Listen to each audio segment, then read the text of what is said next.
லக்னத்துக்கு 7வது வீட்டில் குரு இருக்காருன்னு வச்சுக்கோங்க, அலையும் குறிப்பாக தனிச்சிருக்காருன்னு வச்சுக்கோங்க. இது வந்து மிதுனம் கன்னியா லக்னத்தை கூட விட்டுருங்க, பாக்கி இருக்க லக்னத்தில் கூட எடுத்துக்கலாம், இல்லை அதையும் சேர்த்து எடுத்துக்கிறனால எடுத்துக்கலாம்.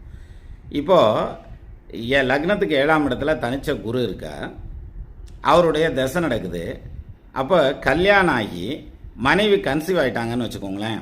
அப்போ தாம்பத்தியம் ஒரு குறிப்பிட்ட நாளைக்கு வச்சுக்கக்கூடாது அப்படின்ற மாதிரியான ஒரு பாயிண்ட் சொல்லுவாங்க. ஆம்பளை ஜாதகத்தில் இந்த மாதிரி 7ல் குரு இருந்தால் இந்த டைமில் அந்த தலைப்பிரசவம் அந்த கேப் இருக்குது பாருங்கள், இந்த டைமில் இந்த ஜாதகர்கள் வேறு பக்கம் தவறுறதுக்கு வாய்ப்பு இருக்குது. அப்போ கூடுமான வரைக்கும் அந்த டாக்டர் சொல்லுவாங்க இல்லையா, கன்சீவ் ஆனாலும் இந்த மாதத்துக்கு அப்புறம் இவ்வளோ நாளைக்கு தாம்பத்தியம்லாம் வச்சுக்கலாம் அப்படின்ற மாதிரியான ஒரு பாயிண்ட் சொல்லுவாங்க. அந்த இடத்த வந்து அவாய்ட் பண்ணிடக்கூடாது. அங்கே நான் அவாய்ட் பண்ணால் இவங்களுக்கு வந்து ரொம்ப சிரமமாகி போயிடும். எங்கனையாவது ஒரு பக்கம் மிஸ்டேக் வர்றதுக்கு ஒரு சான்சஸ் உண்டு. அதனால் கவனமாக இருக்கணும்.